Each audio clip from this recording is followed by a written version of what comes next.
record in progress. Okay, so let's just review some content about on these complications of liver cirrhosis or end-stage liver disease, ESLD.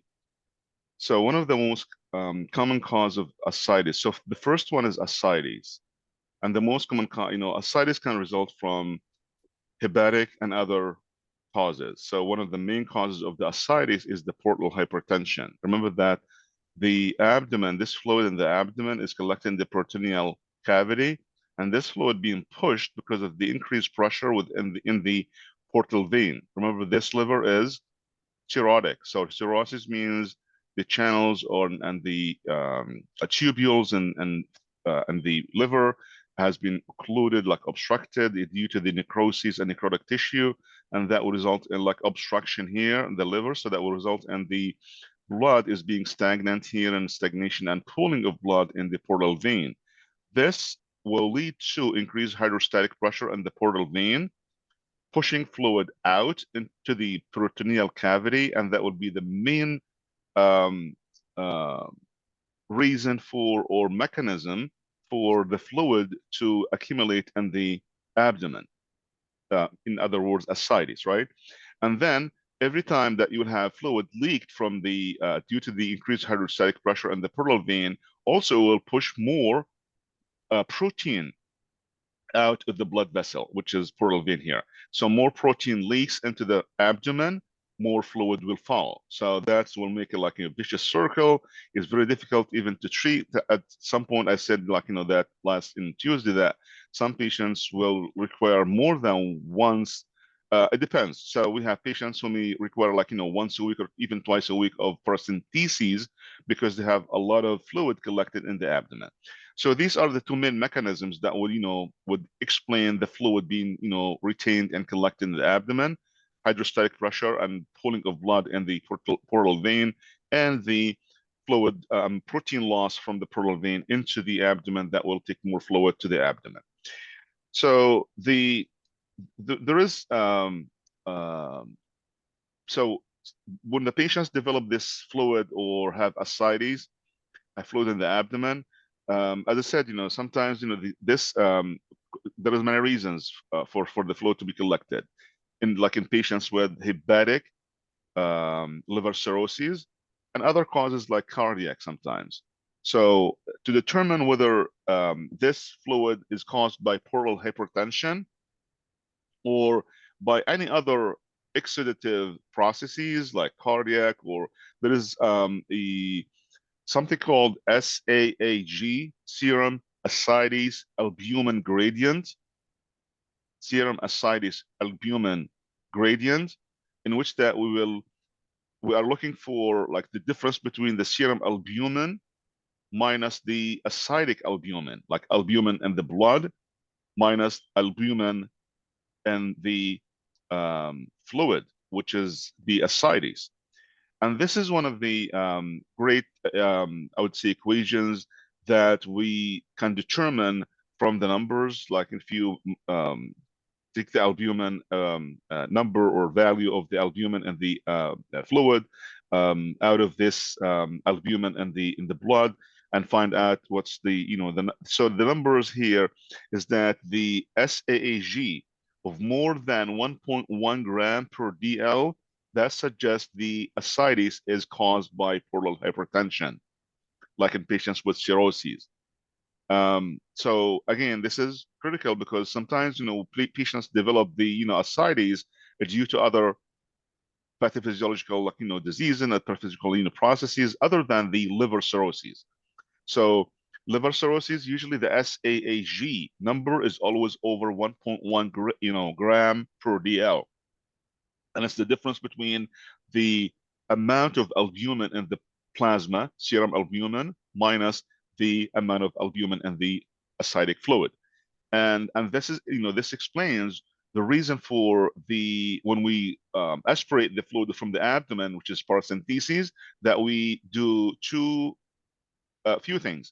The first, is that we are going to evaluate some of the components in the fluid, like if there is any, I know how much of albumin leaked into the in the abdomen, so that will be ascitic albumin. And also we are looking for also to do a CNS culture and sensitivity, so we can identify if there is any bacteria that may lead to the what is called spontaneous bacterial peritonitis. And this is another major, I would say, complication from liver cirrhosis. SBP, spontaneous bacterial peritonitis, which is relatively common complication of ascites.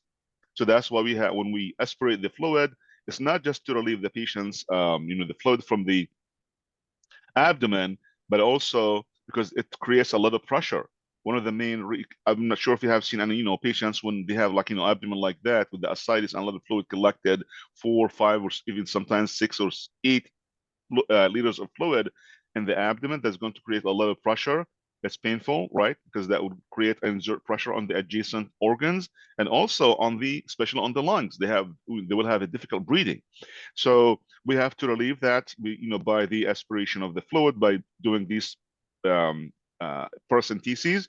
So that's another reason for the CNS, that we will do this. So aspiration, paracentesis, and then we will send the specimen from that fluid to the lab for CNS culture and sensitivity. So the culture, because we want to find, to see if they will find out if there is any SBP, spontaneous bacterial peritonitis, and that's a relatively common complication of ascites, and usually caused by the bacteria, either positive or negative gram. But there are symptoms of the SBP include fever, abdominal pain. It's not that severe as like severe peritonitis, because that will, one of the signs we said will be like board-like abdomen, rigid abdomen. But here you won't find out, because there's a lot of fluids here. So this kind of bacteria kind of floating in the fluid. So we'll see that symptoms of like fever, abdominal pain, and also in diagnoses, as we do the diagnosis of this spontaneous bacterial peritonitis. When we aspirate the fluid through the paracenteses, you will find the one of the significant findings from the lab, as you get the analysis from the lab or results from the lab. One of the findings will be if the neutrophils more than 250 in the fluid. This is in the ascitic fluid. If the neutrophils is higher than 250, that is significant. So that is like significant. Plus also you'll find the bacteria, like positive bacteria, like the culture comes back as positive. So you will kind of confirm diagnosis of spontaneous bacterial peritonitis with two things: the neutrophil count in the ascitic fluid higher than or more than 250 neutrophils, and the positive culture, which is in the presence of the bacteria in the fluid. So the treatment for this specific treatment for the spontaneous bacterial peritonitis will be the antibiotics, and this antibiotic should be broad enough to cover the gram and positive as well as the gram negative bacteria, like the Unasyn, for example. Unasyn is brand name UNASYN.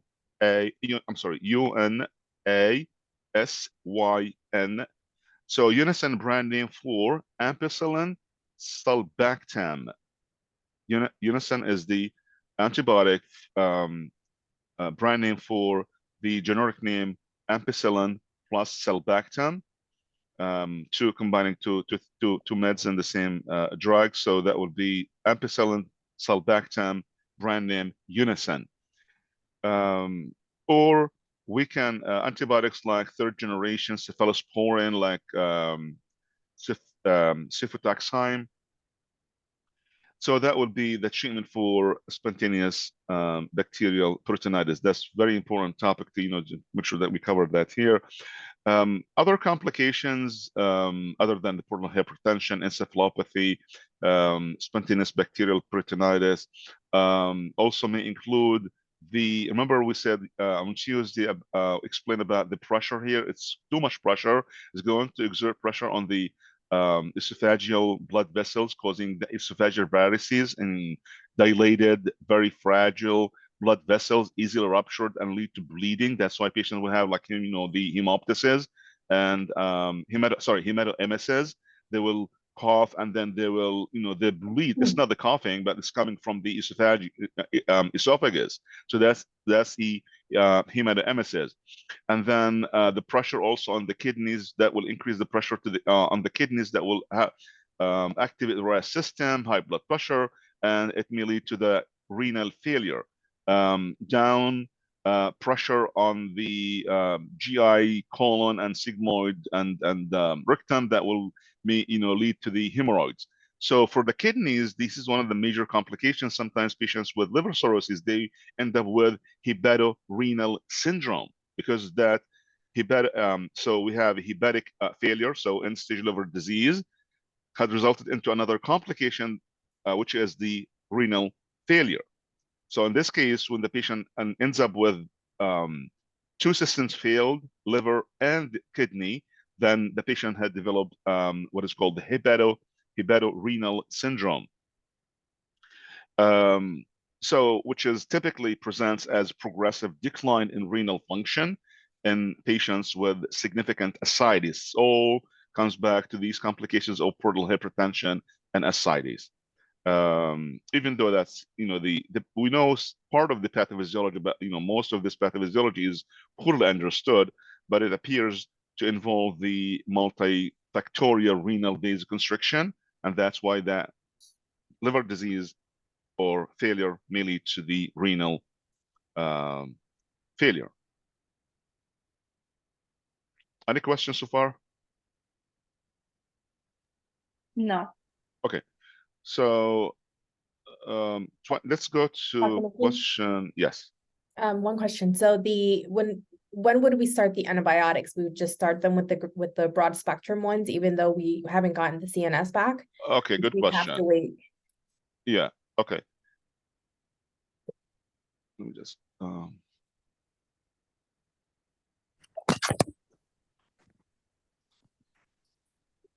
right. So antibiotics, yeah, antibiotics will be started. We can begin the antibiotics once the patient had been confirmed or diagnosis been confirmed with liver cirrhosis and ascites, because or liver cirrhosis, because one of the so patients would be on broad, I would say, antibiotics, not specific like antibiotics like the Unison, right?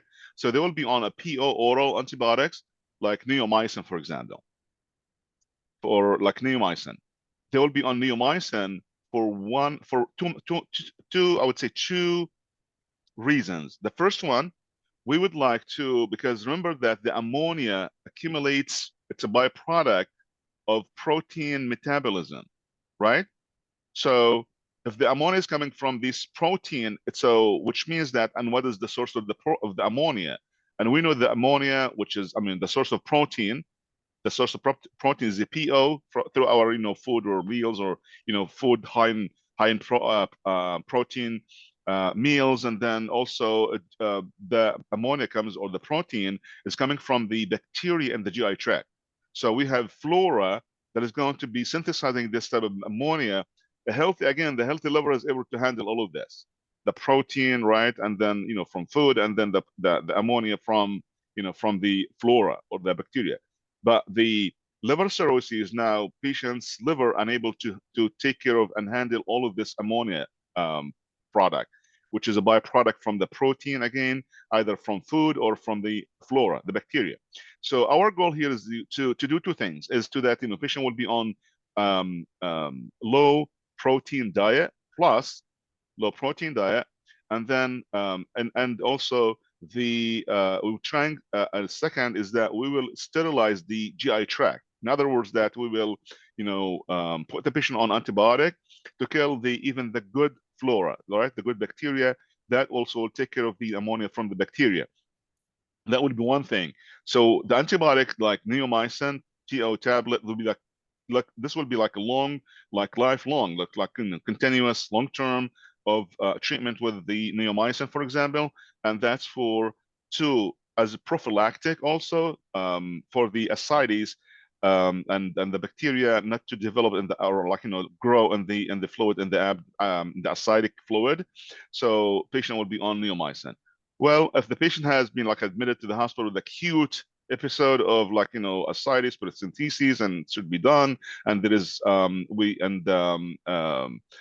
we know so every time we do paracentesis we always test for the CNS. Always we do like albumin test and CNS. So once patient, let's say, and again it's very individual as kind of case. Some patients would go like weekly as paracentesis, others like once like a year or twice a year, once a month, it depends. So every time we are going to draw this fluid from the abdomen, we will do a CNS, and once CNS confirm the presence of bacteria, then the patient will be supposed to be started on the IV antibiotic, because this unison ampicillin tazobactam is a sulbactam is unison is an IV antibiotic. That's an IV, supposed to be like in a healthcare facility, like long-term or acute care facility to receive the antibiotic. But there is two main, like two different things here. We have a neomycin lifelong or antibiotic that should be to sterilize the GI tract as a source to get rid of all sorts of ammonia. And patient also may develop this spontaneous bacterial peritonitis. Once we do the paracentesis, then we will detect any or test for CNS, and if we confirm the spontaneous bacterial, then the peritonitis, then patient will be on IV antibiotics. Professor, I have a question. Yes. So you said that the patient it's gonna be on their low protein diet. Yes. And what else? Sterile. I don't remember what part you said about that. Yeah, low protein, and then remember the GI tract. The other source of ammonia, it's the protein we ingest with food from food, right? The source of food. That's why it should be a low protein diet. And then the second is that the other source of the ammonia is the bacteria that is present in our GI tract, which is a good bacteria, the flora, always present. That's produce ammonia as well. So that's why we will sterilize the GI tract. It's called like GI sterilization, which means that to sterilize the gut or like kill all the bacteria in the GI tract, because that's another source of ammonia. Okay, thank you. All right, you're welcome. So 24, we need everyone to participate, please.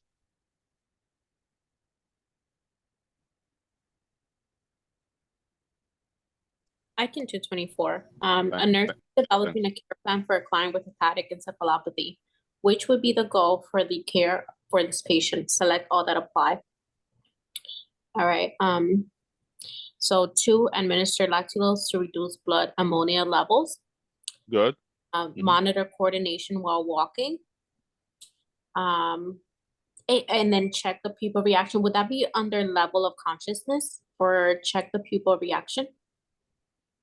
You mean 4? The pupil reaction? Yeah. Okay. And then encourage physical activity. I wouldn't necessarily do the high in carbohydrates, but then I know that you want to restrict protein. I don't know if you want to restrict carbohydrates for these kind of patients. Okay, so we are going to go with 1, 2, 3, 4, and 5. And I'll explain for every single one. The constipation leads to increased ammonia production. So when you give lactulose, and that will be a complaint across the board. All patients don't like lactulose. They hate it, right? Because that will make them go to the bathroom, and sometimes they can't even make it because that bowel movement. That's the watery bowel movement that will be like 10, 12 times a day. So that will be the outcome of prescribing this lactulose, because we want the patient not to be constipated. We want them to have a diarrhea, because the more bowel movement, more of the ammonia be released from the GI tract. So constipation leads to increased ammonia production. So we should prevent constipation, right? And then lactulose is the hyperosmotic laxative that will reduce the blood ammonia because the lactulose, what it does, it does what is called acidifying the colon content, making it more acidic, which will retard the diffusion of the non-ionic ammonia. In other words, make it simple is that the lactulose will remove the ammonia from the GI tract through the blood vessels of the GI tract. The hepatic encephalopathy is considered to be toxic, and that causes cerebral edema. So it affects the person's coordination and pupil reaction to light and accommodation. So the food and fluids high in carbohydrates should be given because of the liver. Remember that the liver has tons of, like, too many functions. One of them is to synthesize and store glucose. So we should be given patients like like an alternative to the liver failure, like liver had failed to synthesize and store the glucose. They need this, just fluids and also high carb. Now, exercise. So because the exercise produce ammonia as a byproduct of the metabolism, so the physical activity should be limited. So here, I think, encourage physical activity means like a sort of exercise. So it should be limited because the activity will increase or produce ammonia as a byproduct of metabolism. Another point here, which might be like a different question about the bleeding tendency. Patients with liver cirrhosis or end-stage liver disease, they tend to have a bleeding or hemorrhage tendency to bleed. And anyone can explain why a tendency for the bleeding? And there will be always question and mid-surg, board and exams. It's very significant concept here. Yeah, the liver is responsible for producing clotting factors. Absolutely, yes. And if it's impaired, then the patient is at risk. Exactly. Yes. So liver also is responsible for producing these clotting factors, and the patient will have a tendency to bleed. Excellent. 25, please.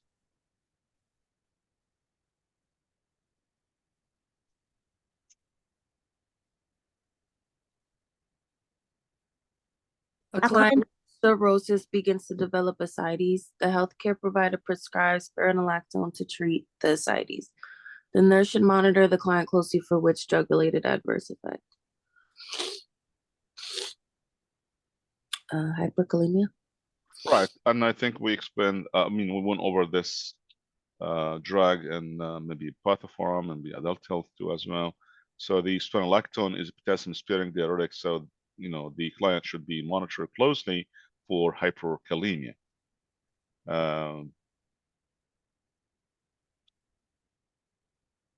Other common adverse effects will be like abdominal cramping, diarrhea, dizziness, headache, rash. Constipation is not an adverse effect of spironolactone.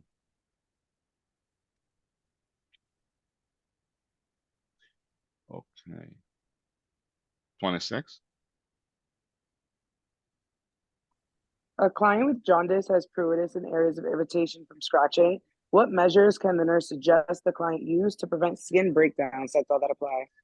And pruritus means Itching. okay. So best treatment or interventions to maintain the skin integrity. Keep nails short and clean.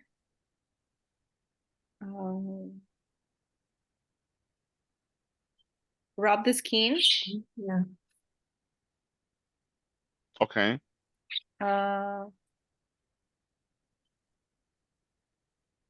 And you can add 2 as well.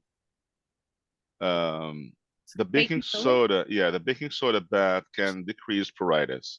Yeah, and keeping nails sure and rubbing the area with the knuckles can also decrease the breakdown when scratching.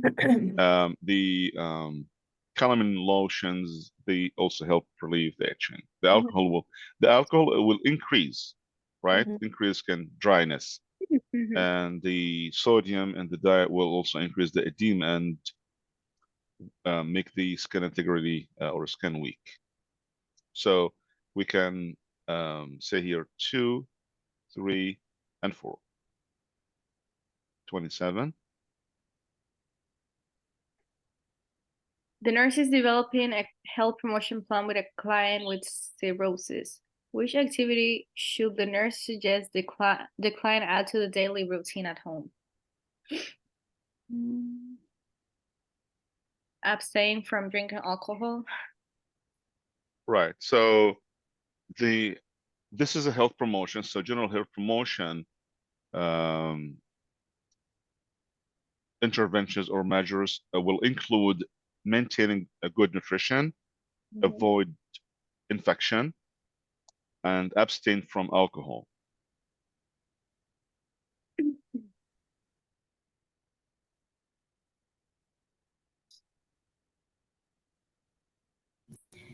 I'm sorry, 28. Professor Mickey, can you please repeat that? The first two? Yeah, so these measures or interventions like health promotion measures include to maintaining good nutrition, avoiding infection, and abstaining from alcohol. So it's not necessary to take multivitamins and if the client is obtaining the adequate nutrition. Yeah.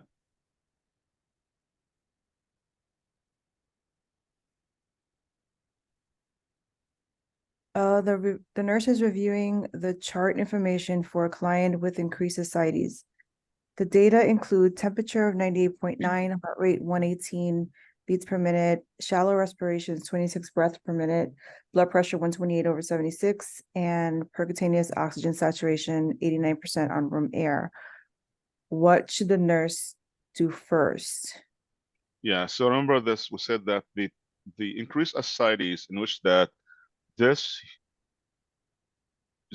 too much fluid in the abdomen that's going to create more pressure on the adjacent organs and to the especially on the lungs, and that will that's why the patient's autosat is 89%. So Would be raise the head of the bed? Elevating the head of the bed, that will allow for increased lung expansion by decreasing the ascites passing on the diaphragm, or like pressing, putting pressure or pressing on the diaphragm. Yes. Well, I had this experience, I think, with you one clinical day, and also a couple of more times where a patient with ascites is they do not like to be head elevated because I guess the pressure on their abdomen hurts them. So they're constantly putting themselves in a supine position. So like they personally, like even if you raise the head of the bed, they back down because of the pressure on their abdomen. Yeah. So, yeah, I mean it is yeah, so that's why we have to do follow the ABC, and that as long as their autostat is within range, that's fine, above 90 or 90, 91, 92, it's okay. You can leave them comfortable, whatever position they like. But when the autostat is less than 90, then we cannot compromise that with with the position. So we have to really try our best to convince them, and because plus pain management too for the abdomen, for the abdominal pain, so you can't just ignore the abdominal pain. So do two things here, priorities like ABC, and then the pain management. So I mean I think all of the cases we have like experienced or had in the clinical was that autostat was maybe over 90, right? So that was as long as autostat is over 90, that's fine. They can assume any position they like. So, but here the question is more specific, like this question is typical about the autostat less than 90. That's the point. right, but I guess my question is, if in this situation, the patient, you raise the head of the bed, you bring it down, what's the nurse's next step then? The patient would then get like prepare for paracentesis. So what would be the next step for the nurse? Oh yeah, I mean, the ascites. So here it's again it's ABC, so you will elevate the head of the bed because you want to improve and enhance the autosat, right? So this is for just for this question, right? So about the airway and breathing and autosat less than 90, but when in reality that you will have patients should be scheduled for paracentesis. So we don't usually leave patients with fluids in the abdomen. One or more, even little fluid in the abdomen should be removed. So the next step is going to be paracentesis, yes. And paracentesis also, usually we have a criteria for paracentesis. The paracentesis is reserved for symptomatic clients with ascites, with impaired respirations or abdominal pain.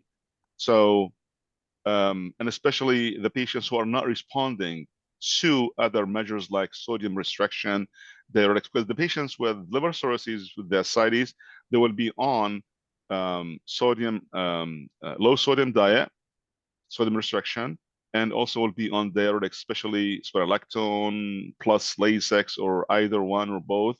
So patients who are not responding to these medications and they continue to have this fluid or ascites and with impaired respiration, that's the paracentesis is going to be confirmed or like performed for them. So again, paracentesis is reserved for symptomatic clients with ascites, with impaired respirations or abdominal pain, not responding to other measures such as sodium restriction and diuretics. Thank you. Okay. The nurse is caring for a client with esophageal varices. The nurse should discuss which laboratory report finding with the healthcare provider.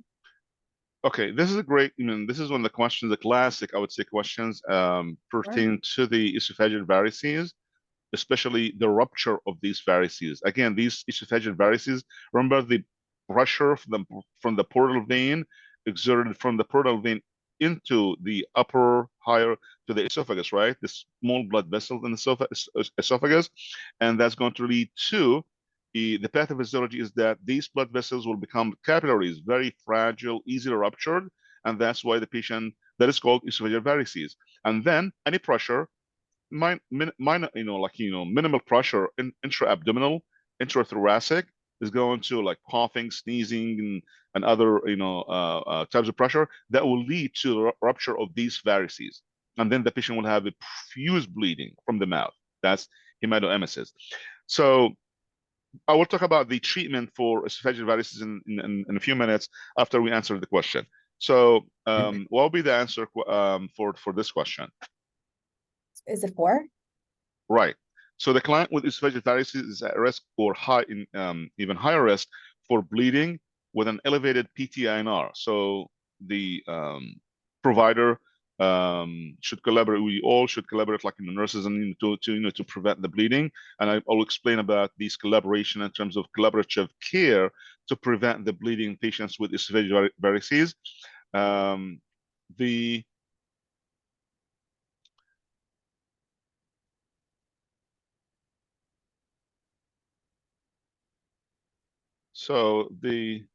Let's just go to this. And I have also here one slide talk about and explain the management of or collaborative care for patients with the liver cirrhosis and medications like diuretics. The diet again should be high carb, low protein, low sodium diet. So the treatment for end-stage liver disease or liver cirrhosis, first of all, let's talk about the esophageal varices.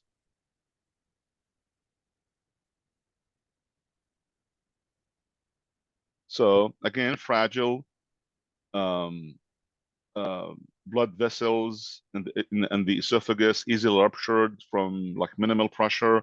That's why straining in the bathroom, constipation, vulvar maneuver, increased coughing, sneezing, any increased pressure in the abdomen, all the pulmonary, like intrathoracic, intra-abdominal pressure can lead to the rupture of these varices. So one of the treatments to treat to prevent the bleeding or the treatment of the esophageal varices may include the infusion of a medication called sandostatin. Trying to write it here.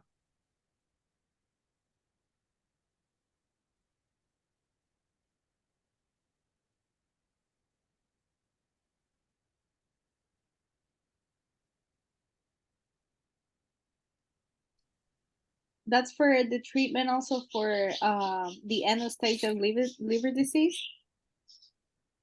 1 second, please. Okay, so this is the octreotide. Just write it down. It's called octreotide sandostatin. There are too many indications for this drug.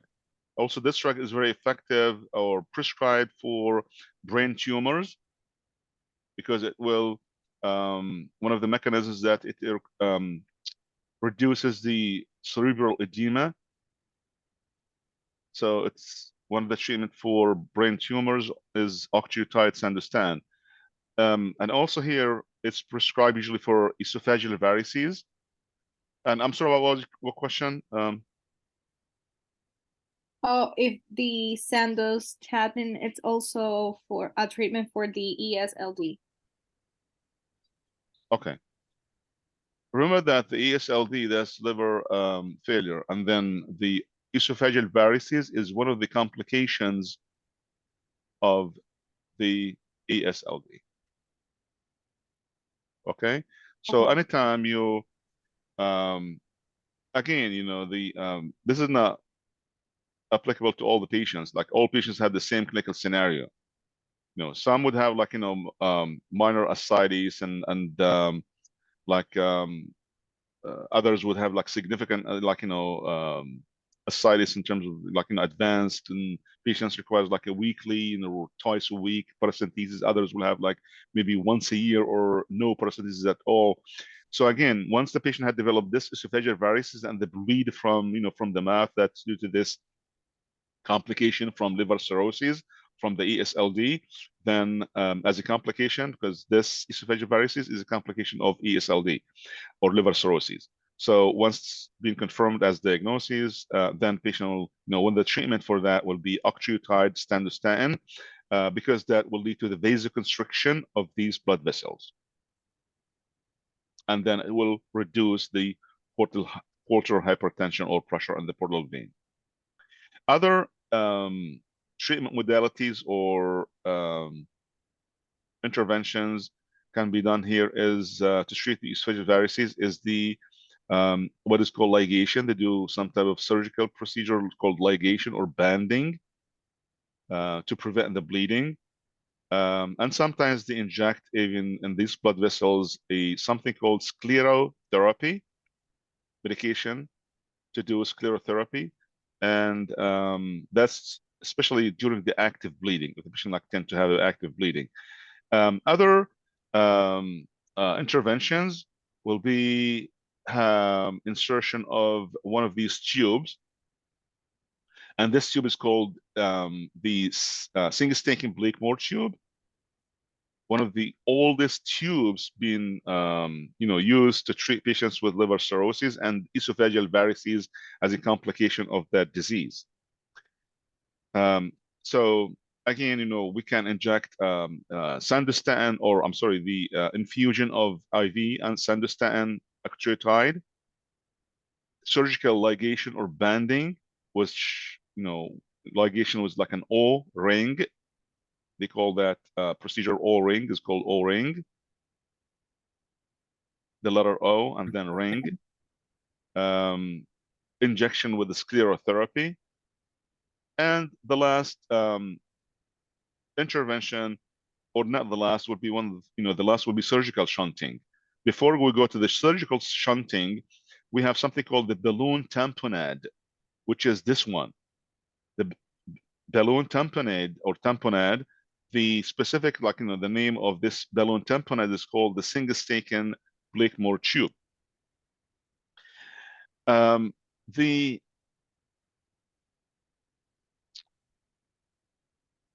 I have one question, to explain the concept of patients when we insert the tube.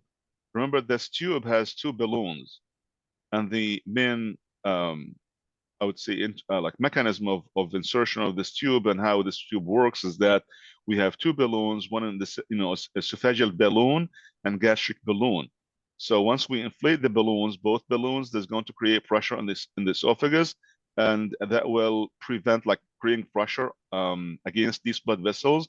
So this again, this balloon is going to be inserted during the active bleeding. Once the patient has started to bleed, then we can insert the balloon, and that's what it's temporary. It's not like in long term or like for a long time. So or like it will be like for maybe like few days or even sometimes hours. So and until the patient is ready for the surgical intervention of sclerotherapy or for O-ring surgery.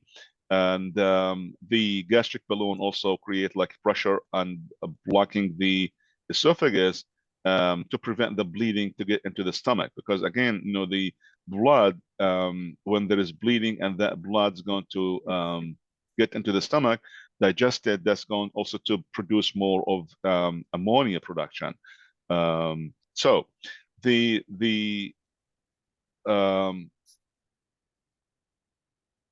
balloon tamponade, one of the nursing interventions that we always supposed to have a scissor ready, or like in our pocket, or like at least to have a scissor like next to the patient's bed, nightstand, or because this scissor is really important, because sometimes the patients there is an airway obstruction.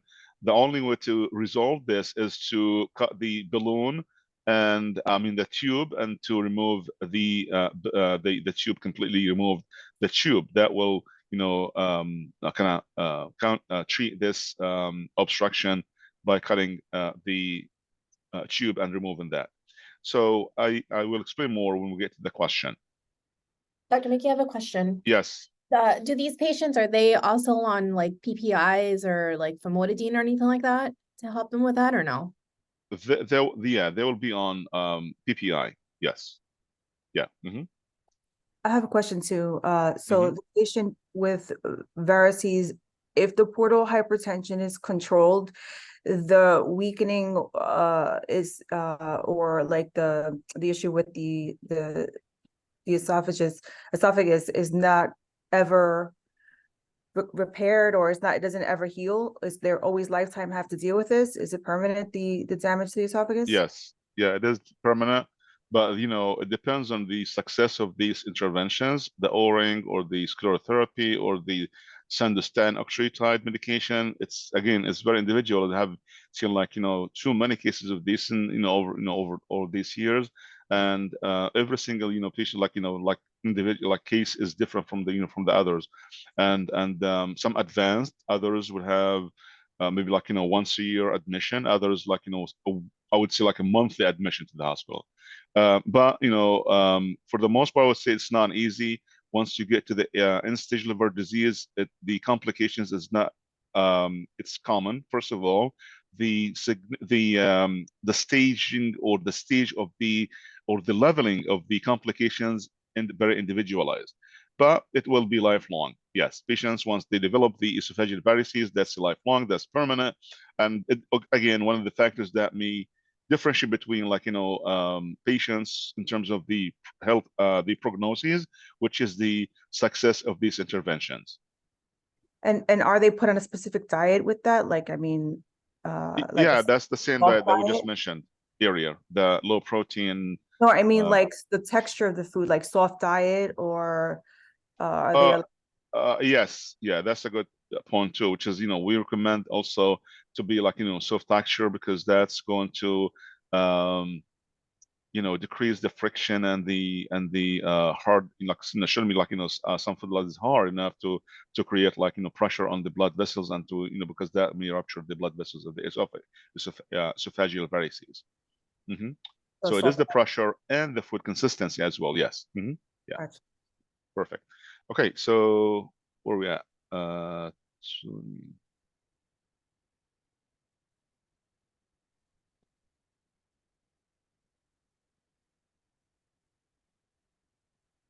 29, right? I'm sorry, 30.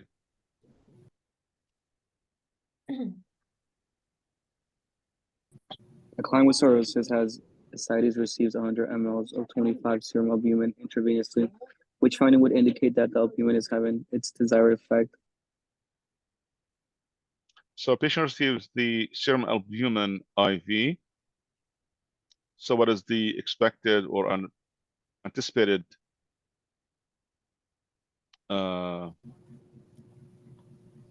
like outcome, like positive outcome? What would you anticipate from giving the patient this protein or albumin?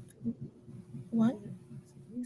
Yeah, exactly. Remember the pathophysiology of the fluid being collected in the abdomen, because fluid, ascites in the abdomen fluid leaked from the pleural vein.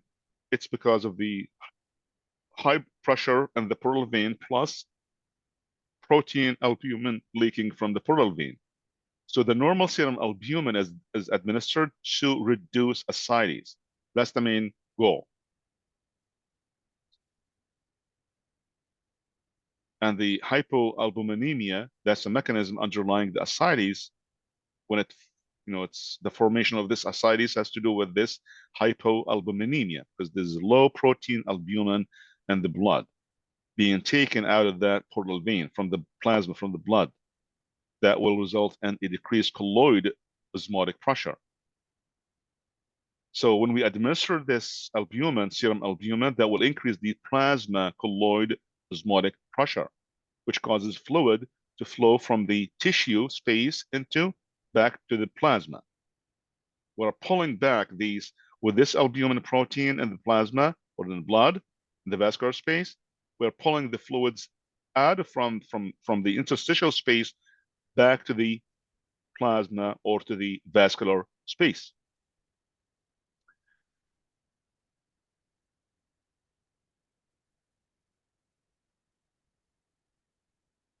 So increased urine output, that is the best indication that the albumin is having the desired effect. And an increased serum albumin level and increased the ease of breathing may indirectly imply that the administration of the albumin is effective in relieving the ascites. But it's not as direct indication or indicator of that outcome as increased urine output and reduce ascites. Okay, next, 31, please. The nurse is assessing a client with a taken Blakemore tube. The oxygen saturation on pulse oximetry has dropped from 97 to 91%, and the respiratory rate has changed from 24 to 40 breaths per minute. What should the nurse do in order from first to last? All options must be used. Yeah, this is a great prioritization question. What would be the first thing we'd do? Because this is like obviously that patient airway is being jeopardized, and there's we have to do something about it, right? Because of the single-stage Blakemore tube or balloon tamponade. And this is a good, like case scenario of a patient who's been having a airway obstruction or airway is being jeopardized, so we have to intervene. What would be the first thing to be done is first, you want to make sure that patient's airway has been obstructed because of the tube, right? So a firm airway obstruction by the tube. So we have to first assess the client to determine if the tube is obstructing the airway. Yeah. And assessment is done by assessing the airflow. And once obstruction is established, what will be next? Deflating the tube. Deflate. Yeah. I mean, it's not always, yeah, we deflate by cutting. Yeah, exactly. So, yeah. Yeah. So you deflate the tube by cutting the bedside with the, you have always scissors next to the bed or in your position, like in your pocket. So you're always ready to do this action. So that will be 3. So 1 and then 3. And then right after that, you will remove it completely. And then, yeah, so, and then you will apply the oxygen via face mask. Dr. All right. Mickey, are you Yes. expecting diminished breath sounds or absent breath sounds? Or a combination of both? The breath sounds, it should be diminished. Yeah, it's not absent. Diminished? Okay. Yeah. So this is the last intervention for the for the portal hypertension. So we went, we said we talk about the pancreatitis and the statin and the O-ring and the sclerotherapy. And now we have the last surgical intervention is called the transjugular intrahepatic portal systemic shunt, which is the TIPS. You just call it TIPS. It's known, by this abbreviation, TIPS surgery, TIPS. So again, it's transjugular.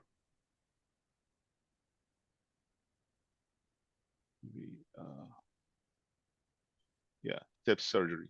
So here, so transjugular intrahepatic portal systemic shunt. So this shunt may be placed to decompress the portal pressure and reduce bleeding risk. So once you take care of the portal hypertension by draining or diverting the fluid from the abdomen to the inferior to the jugular vein, then you are relieving some of the fluids into the vascular system, and you're taking care of that portal hypertension. So when you do the TIPS surgery, so again, that may be also, placed to decompress the portal hypertension or pressure and reduce the bleeding risk. So you also will reduce the esophageal varices and risk for bleeding.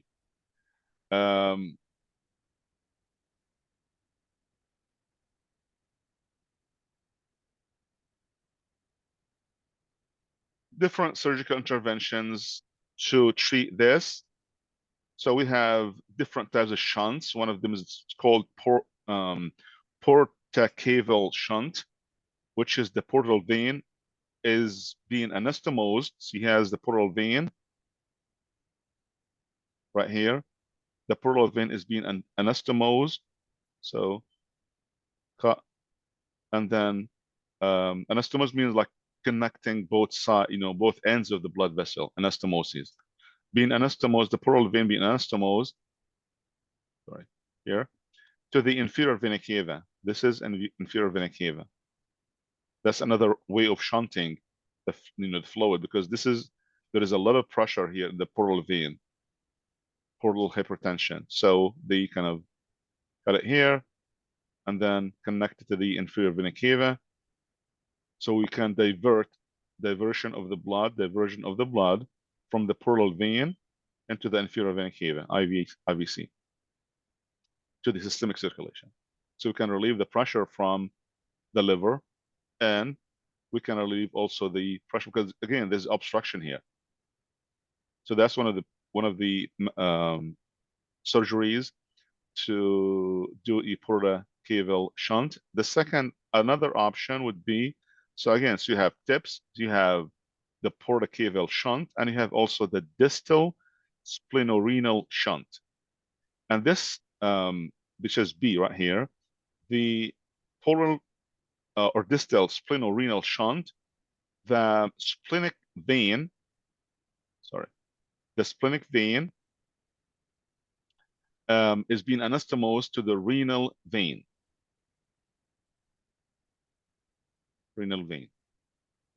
So splenic with renal vein. Quick question, Professor. Yes. So are these examples of TIPS or they're just different shunts? No, they are different. Yeah, they are different Oh. shunts. Because the TIPS, remember that TIPS has to do, from the name, it's transjugular intrahepatic portal systemic, right? Shunt. But all these are called shunting procedures. So you can just say that we have like 3 main shunting procedures: the TIPS, the portacaval shunt, and the distal splenorenal shunt.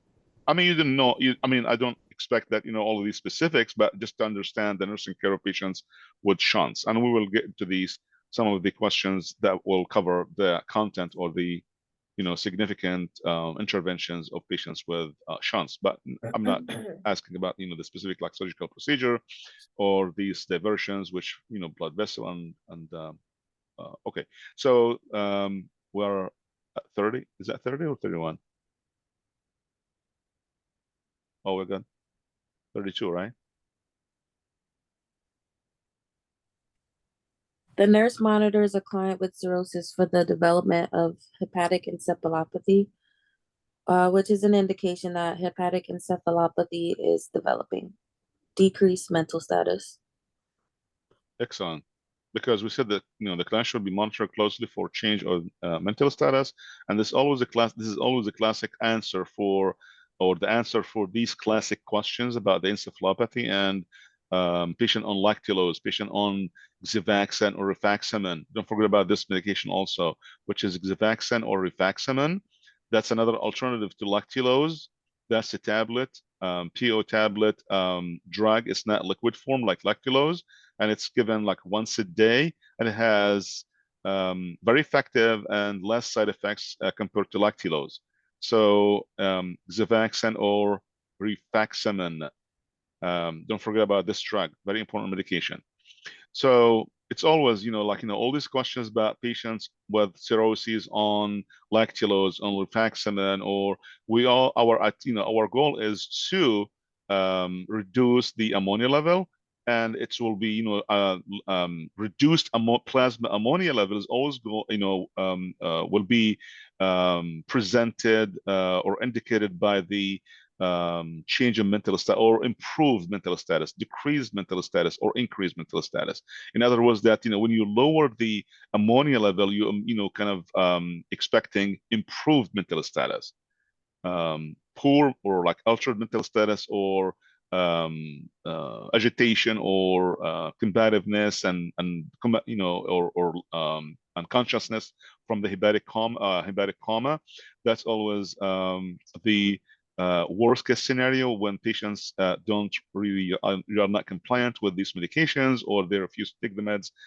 So this kind of you will see different like questions around this kind of concept of liver cirrhosis, ammonia, and mental status. So remember just this kind of connection. 33. A client's serum ammonia level is elevated and the healthcare provider prescribes 30 milliliters of lactulose. The nurse should assess the client for which expected effect of this drug. So first of all, we have ammonia level, plasma ammonia level. I have it for all different age groups, but just want to go with the adult age group, and should be between 15 up to max of 110 milligrams per DL. So you can go with the lowest 15, max 110 milligrams per DL. So I'm sorry, is it ammonia? The ammonia level, yes. And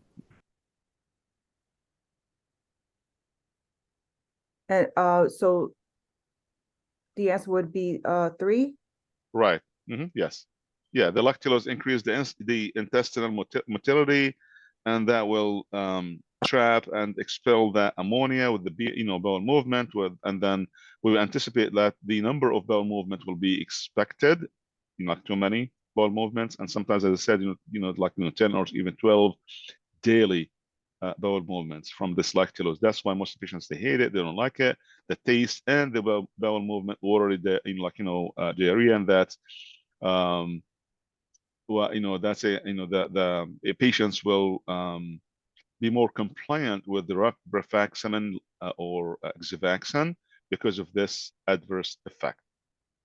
Because rifaximin, Xifaxan, it has laxative effect, but not compared to lactulose, it's less problematic with number of bowel movements, the watery diarrhea, but also Xifaxan, rifaximin, it has another, it's like have a dual effect. Xifaxan and rifaximin have a dual effect. One of them is laxative, plus that it's anti-infective. So it's like antibiotic, like anti-infective. It will sterilize the gut, sterilization of the GI tract. So it will take care of the ammonia from the bacteria by sterilizing the GI tract. So this is a good thing about this Xifaxan, rifaximin. It's a tablet once a day, and it's very effective because of its dual effect. It takes care of the ammonia as well as it's an anti-infective. Professor, why are we Yes. not picking improved level of consciousness? I mean, I know earlier is different from altered mental status, but I'm sorry. Wouldn't we also expect that with decreased ammonia? I mean, increase them. Oh, Increased ammonia. I'm sorry. What more? now I was That thinking, follow. since we're giving lactulose Yes. for the increased ammonia, wouldn't we expect like the patient should also have like improved mental status, since that also works for the ammonia? Improve. Oh, is this pertains to the question 33? Yes, because there's Yeah, improved level of 33. It's consciousness and also increased bowel movement. improved level of consciousness.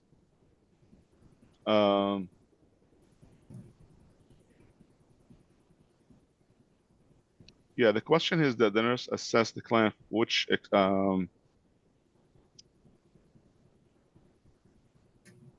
yeah, I mean, it's not the improvement in the mental status would be the result of the increased ammonia elimination, but it's not a direct effect of the drug.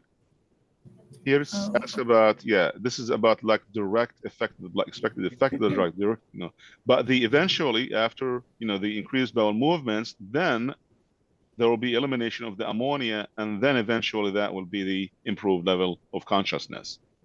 Okay. 34.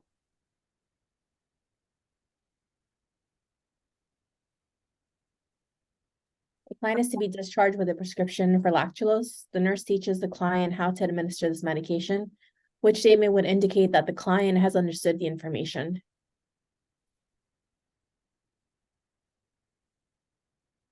Yeah, the taste of lactose, again, it's really 2, right? Yeah, to mix it with apple juice. Right. Yeah. The taste of lactose is really one of the problems that some patients will refuse it and they will will become non-compliant with it. So mixing the lactose with the fruit juice, water, or milk can make it more palatable. So it shouldn't be given with antacid or because that will inhibit its action. And it should not be taken also with a laxative because increase bowel movement or the water diarrhea is an adverse effect of the drug. So you can't even add adding another laxative, right? So the answer is 2. And the lactulose comes from like in the form of like a syrup. It's not like a liquid form. It's a liquid, but it's like thick kind of liquid. So it's like a syrup. It can be given orally, and there is also a rectal administration of lactulose. So PO and rectal. 35. The nurse is providing discharge instructions for a client with cirrhosis. Which statement best indicates that the client has understood the teaching? 3, I should avoid constipation to decrease chances of bleeding. Yes. So the clients with cirrhosis, they should be instructed to avoid constipation and the Valsalva maneuver, right? Straining in the bathroom at stool or lactification to prevent the hemorrhage or bleeding from the esophageal varices. So a client with cirrhosis, they have a bleeding tendency because of the inability of the liver to produce the clotting factors. We recommend for these patients to have a low protein, right, and high carb diet. And patients also with cirrhosis should not take acetaminophen, and that's because of potentially hepatotoxic. That there is no way for this drug to be metabolized well, or patient has in addition to that, this patient has a potentially they have a liver cirrhosis, and the drug is potential also if hepatotoxic. Aspirin also should be avoided if the esophageal varices are present, right? Because that aspirin is a blood thinner as well, or has at least a tendency to or mechanism to cause bleeding. So the last component or topic in the GI disorders is the pancreatitis, and we'll try to cover this in the last 15 minutes. Is that pancreatitis acute, and we have chronic pancreatitis, and that's the inflammatory process that involves the pancreas, and the incidence of, or in other words, the high prevalence of pancreatitis. Usually it's post gallstones, like incidence of gallstones. So the gallstone in the gallbladder, like cholecystitis, it may sometimes lead to the obstruction of the biliary tract, like cystic bile duct or cystic duct, and that will lead sometimes to the pancreatitis. Stones, sometimes tumors, strictures, obstruction, all of these are the risk factors for that may lead to pancreatitis. The pathophysiology of pancreatitis, we have etiological factors other than what just I just mentioned, alcoholism, right? So we have also the biliary obstruction, trauma, infection, medications. Sometimes after a GI surgery, like post GI surgery, and other cases will be like unknown etiology, idiopathic pancreatitis. So all these factors, let's say that the cause was like alcoholism, that may lead to the activation of the pancreatic enzymes. So pancreatic enzymes, amylase and lipase enzymes, that will increase in production and then lead to the injury of the pancreatic cells. What happens, or what exactly these enzymes would do in terms of the pathophysiology, that these enzymes, lipase and amylase from the pancreas, in addition to the injury to the pancreatic tissue or cells, these enzymes, they will do something called the auto digestion of its own cells. So the pancreas kind of eats itself with these enzymes. So the auto digestive effect of the pancreatic enzymes, we have also elastase enzyme, trypsin enzyme, we have lipase and others. So these cells or these enzymes, the secretion or excessive production of these enzymes during this disease process will lead to, like trypsin, for example, will lead to edema, necrosis, hemorrhage. Elastase will lead to hemorrhage. The lipase will cause the fat necrosis, necrotic tissue of the pancreas, like pancreatic necrosis. And so these are some clinical manifestations.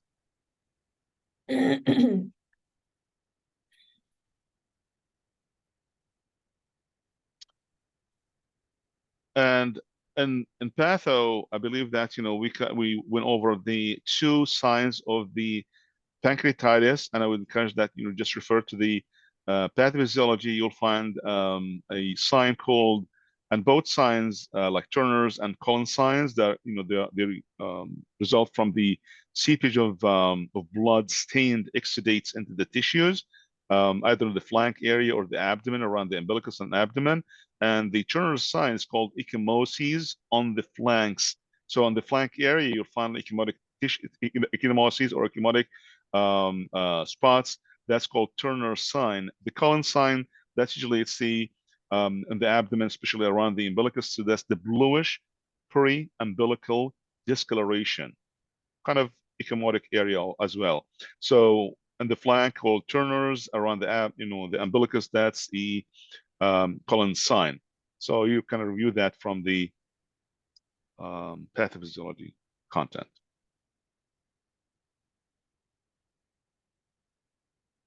So the main treatment or the mainstay of treatment for patients with acute pancreatitis will be patients will be dehydrated, first of all. So I'll give the, we have to start them on IV fluids. Patients should be also on PO. Why would you put patient on PO with pancreatitis? Is that because we can rest the bowel and we can eliminate and decrease the production of these enzymes, because the enzymes usually are synthesized and produced in response to the presence of food in the GI tract.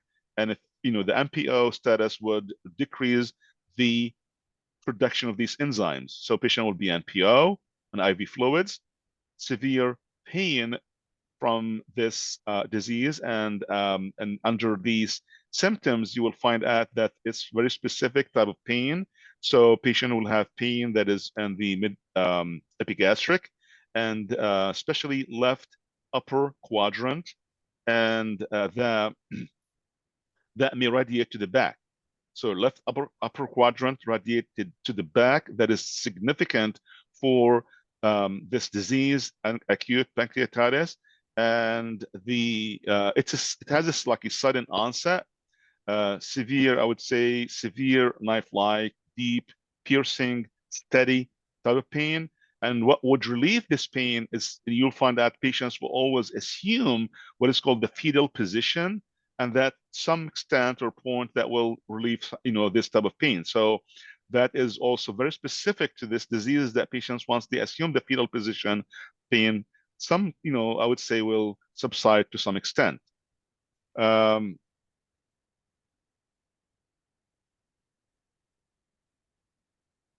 So again, treatment would be like IV fluids, NPO, pain management, antiemetics.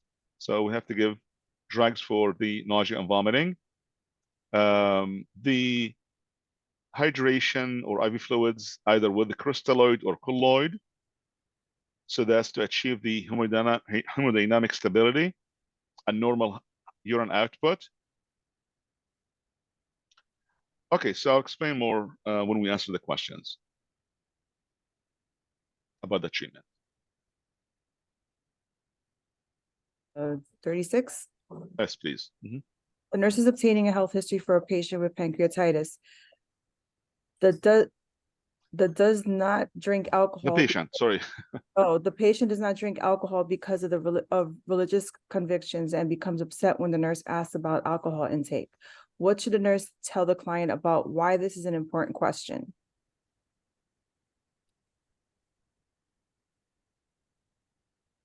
And we just mentioned about the etiological factors, right?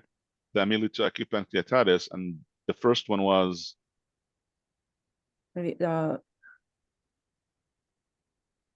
alcoholism, right?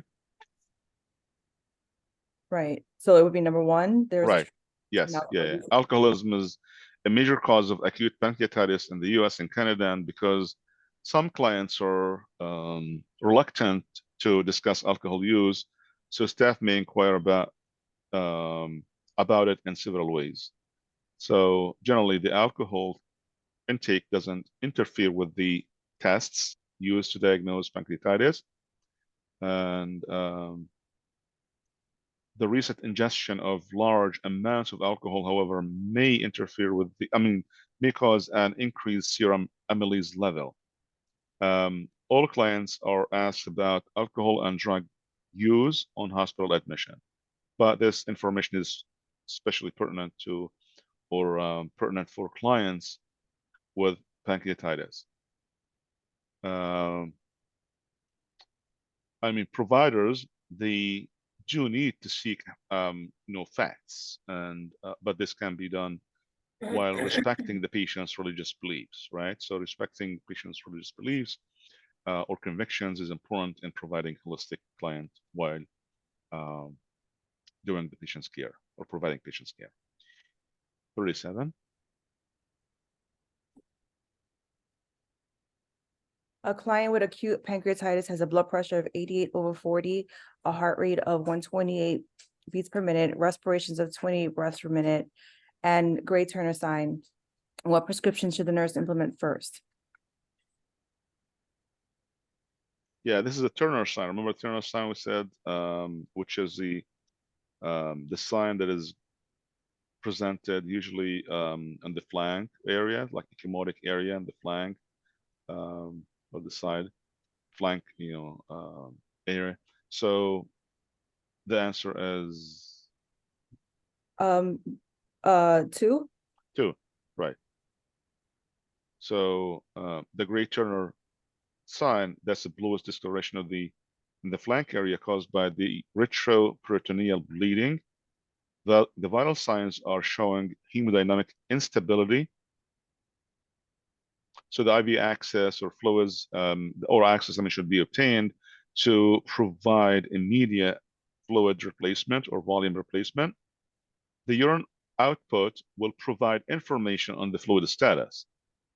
The NG tube is indicated for clients with uncontrolled nausea and vomiting or gastric distension.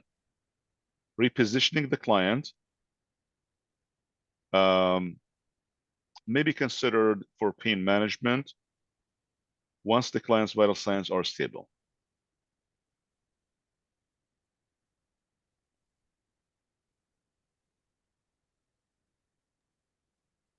When the nurse is providing care for a client hospitalized with acute pancreatitis who has severe abdominal pain, which nursing intervention would be most appropriate for this client? Select all that apply.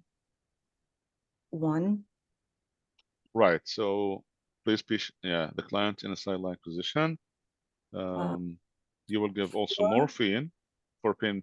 Yeah, this is a very painful, disease with the severe pain. Usually patients have severe pain, so we have to manage it with pain management, and especially with narcotics. So patient will be on, and there's a lot of debate between morphine and other medications, or morphine should be given or not. And this is like an old new kind of debate because morphine, it leads to the or causes spasm of the auditory sphincter of Audi, which is the entrance of the pancreas. But it's usually prescribed, but there's an old new, as I said, debate between morphine and other narcotics, and in which that we sometimes some practitioners will avoid using morphine for that reason, but it's not like something that should it's usually presented in or discussed in the board exam, but you can give morphine here. So 1, 2, and then 4, right? And then 1, 2, 4, 5. So all but 3. So the client with acute pancreatitis, usually they experience severe abdominal pain. So they should receive an opioid like morphine for pain management, and placing the patient on the side-lying position that will relieve the tension on the abdomen area and promote comfort. This is my Fowler's position is also appropriate. We should also monitor the client's respiratory status, because the client with pancreatitis, they are prone to develop respiratory complications. Daily weights are also obtained to monitor the patient's nutritional and fluid volume status.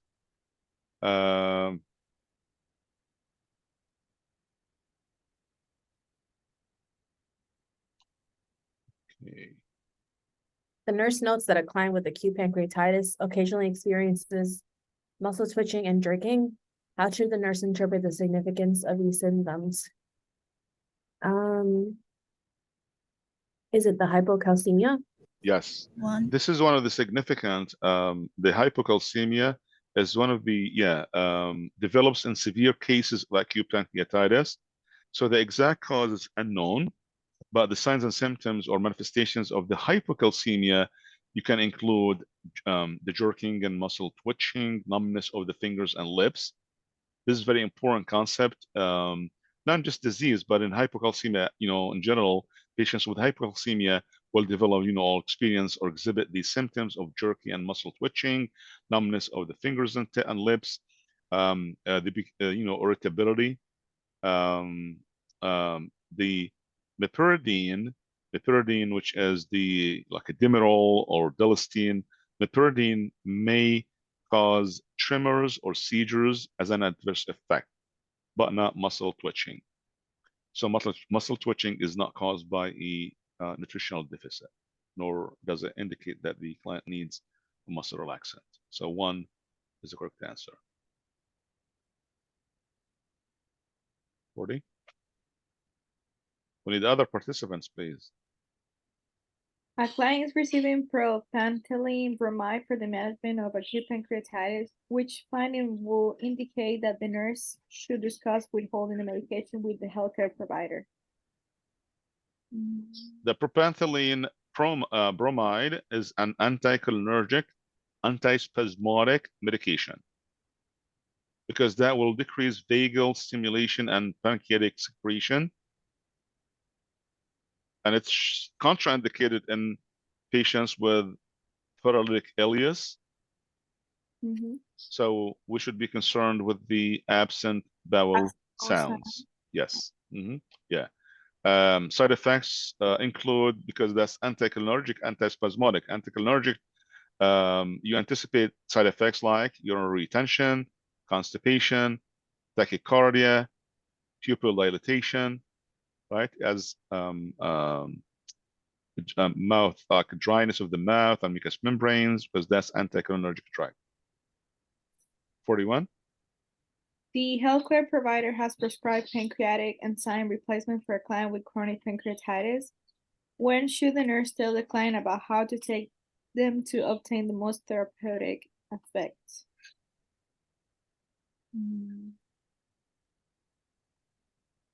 With each meal and snack. Right.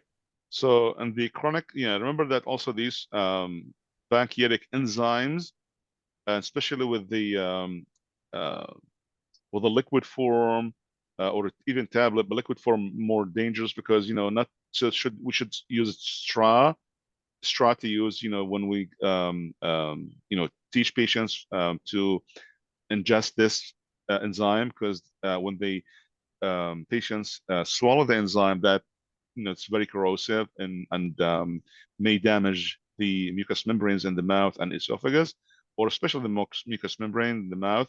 So we encourage them to take it like through or with the straw.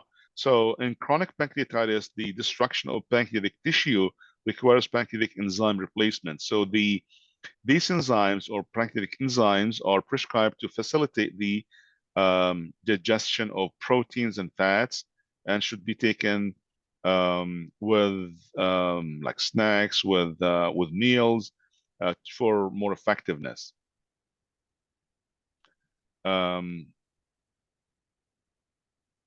And I think that's it for the this lecture. And if we have missed Sorry, anything, Professor, one last thing. yes. Question 40. The answer is number 14. 40. 2. Oh no. 2? Okay. One Ola. Absent. I'm Okay, sorry, thank you. One. you asked about which question? I'm sorry. 40. 41 40. or 40? Oh, 40? 40 is Yes. 1, absent vowel sounds. Okay.